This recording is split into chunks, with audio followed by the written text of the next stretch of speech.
নমস্কার, নির্মল আনন্দে সবাইকে সুস্বাগতম। গুরুদেব প্রভু শ্রীকৃষ্ণ রাধা মায়ের আশীর্বাদকে সারথি করে শ্রীমদ্ ভগবত গীতার প্রণাম মন্ত্র দিয়ে শুরু করছি আজকের গীতা পাঠ।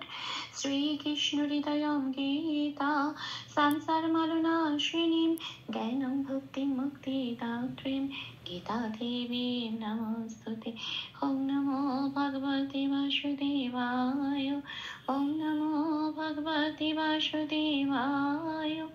ওং নমো ভগবতে বাসুদেবায়। রাধে রাধে রাধে রাধে রাধে রাধে রাধে রাধে রাধে রাধে। শ্রীমদ্ ভগবত গীতা তৃতীয় অধ্যায় শ্লোক নম্বর 22। নামে পার্থাস্তি কর্তব্যম ত্রিষু লোকেষু কিঞ্চন নানো ব্যাপ্তমব্যপ্তব্যম বর্ত এব চ কর্মণি।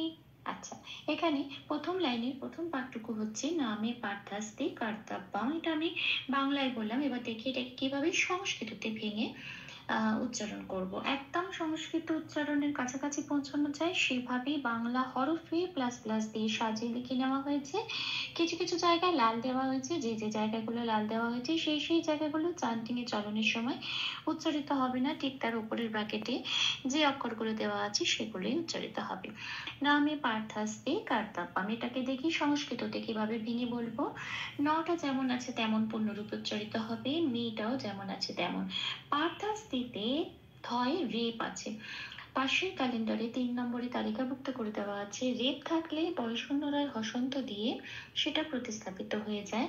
যখনই বয়শূন্যরায় হসন্ত লাগলো সেই রটা অর্ধ র হয়ে গেল। অর্ধ র মানে সেটা আর পূর্ণরূপে র বলে উচ্চারিত হতে পারবে না। আগের অক্ষর এখানে যেমন পয়াকার তার সাথে জুড়ে উচ্চারিত হবে পার বলে।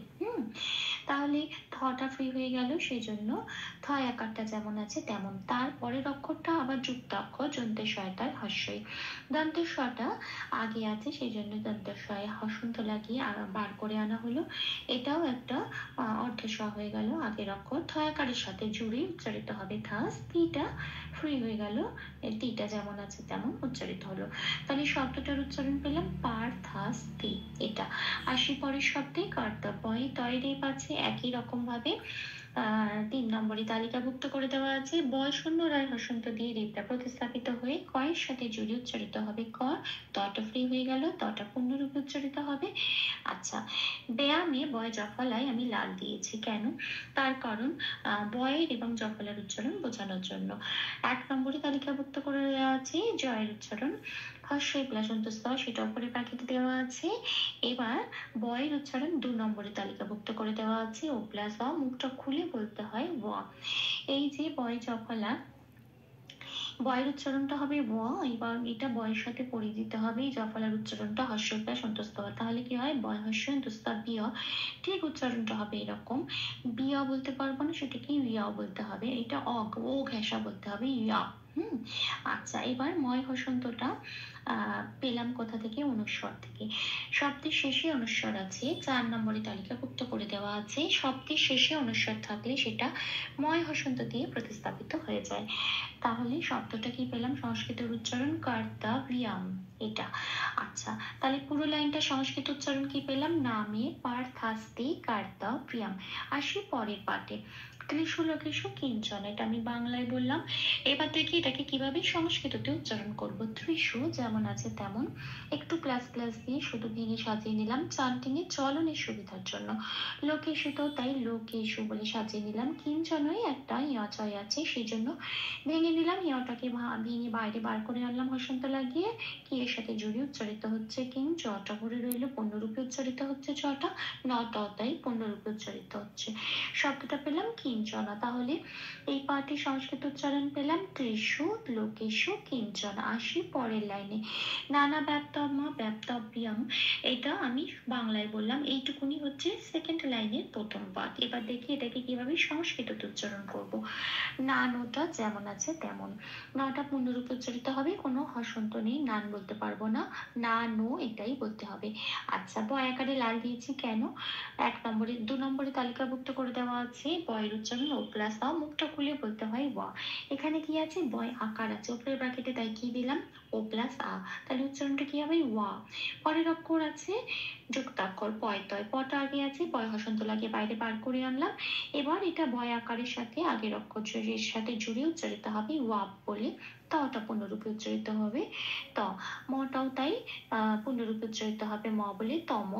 তারপরে আবার বা আছে একই রকম ভাবে, ওপরের ব্র্যাকেটে দেওয়া আছে ওয়া বলে উচ্চারিত হবে। আবার পয়তয় আছে, সেই পয়তয়টা একই রকম ভাবে পয় হসন্ত দিয়ে বয়াকারের সাথে জুড়ে উচ্চারিত হবে বা, ভেঙে নিলাম এটাকে, তটা পূর্ণরূপে উচ্চারিত হবে। আবার আছে বয়জা ফলা, বয়জা ফলাও ওই একই রকম ভাবে, ও প্লাস অ হচ্ছে বয়ের উচ্চারণ, এখানে কিন্তু আ নয়, শুধু ব আছে। ও প্লাস অ হচ্ছে বয়ের উচ্চারণ। জফলার উচ্চারণ 1 নম্বরে তালিকাভুক্ত করে দেওয়া আছে, হস্যই প্লাস অন্তঃস্থ, এটা বয়ের সাথে পড়িয়ে দিতে হবে, তাহলে হয় বয় হস্যই অন্তঃস্থ বিয়, তাহলে হয় ইয়। আচ্ছা, এবার হচ্ছে অনুস্বর আছে শব্দের শেষে, 4 নম্বরে তালিকাভুক্ত করে দেওয়া আছে, ময় হসন্ত দিয়ে অনুস্বরটা প্রতিস্থাপিত হয়ে শব্দটা অক্ষরটা হলো ব্যায়াম।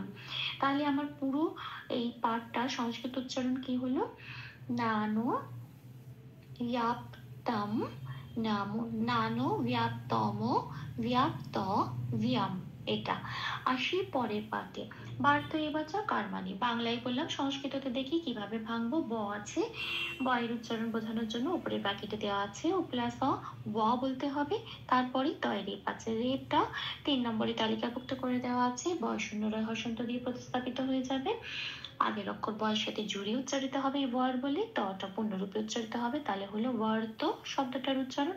এবারেই তাই শুধু বয় লাল দেওয়া আছে, বয়ের উচ্চারণ বোঝানোর জন্য উপরের ব্র্যাকেট দেওয়া আছে ওয়া, এ ওয়া, এটা উচ্চারিত হবে।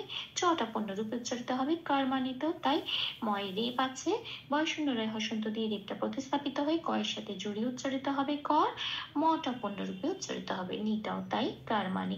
তাহলে এই পাঠে সংস্কৃত উচ্চারণ কি পেলাম, ওয়ার্ত এ ওয়াচা কার মানে। আচ্ছা, ভুল ত্রুটি ক্ষমা করে দেবেন, অনুশীলনী সুবিধার জন্য 3 বার করে যাঞ্চ করে দেওয়ার চেষ্টা করলাম। নামে চেষ্টা করলাম। আচ্ছা, নামে পার্থাস্তি কর্তব্যম, ত্রিষু লোকেষু কিঞ্চন, নানু ব্যাপ্তমুপাপ্তব্যম, বর্ত এব চ কর্মণি। নামে পার্থাস্তি কর্তব্যম, ত্রিষু লোকেষু কিঞ্চন, নানু ব্যাপ্তমুপাপ্তব্যম, বর্ত এব চ কর্মণি।